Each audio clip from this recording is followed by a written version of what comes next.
আসসালামু আলাইকুম গাইস, আমি নতুন একটা টিপস নিয়ে আপনাদের সামনে উপস্থিত হয়েছি। যাদের যৌন দুর্বলতা এই সম্পর্কে আমি কিছু ধারণা দিব। আপনারা দেখেন, গাছটি চিনে রাখেন। গাছটির নাম হচ্ছে জবা ফুলের গাছ। এটা হলো জবা ফুলের গাছ। ভালো করে দেখেন, জবা ফুলের গাছের ফুল এবং পাতা, প্রয়োজনীয় সবচাইতে বেশি হলো ফুল এবং পাতা।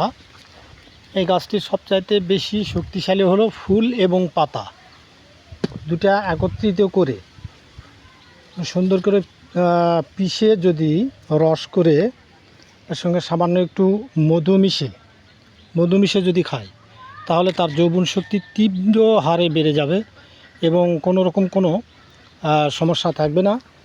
যারা যৌবন হারিয়েছেন, নারী মহলের একবারে নিস্তেজ হয়ে গেছেন, হেরে গেছেন, ভয়ে বিয়ে শাদী করতে পারতেছেন না, তারা অবশ্যই এই জবা ফুলের পাতার রস এবং জবা ফুল দুটো একত্রিত করে পিষে মধু দিয়ে যদি খায়, তার যৌবন শক্তি অত্যন্ত বৃদ্ধি হবে।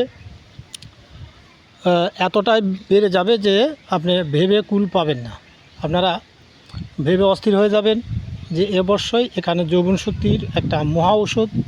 এটা অবশ্যই আপনারা শেয়ার দিবেন, টাইমলাইনে রেখে দিবেন, অপরকে দেখার জন্য সুযোগ করে দিবেন ইনশাআল্লাহ।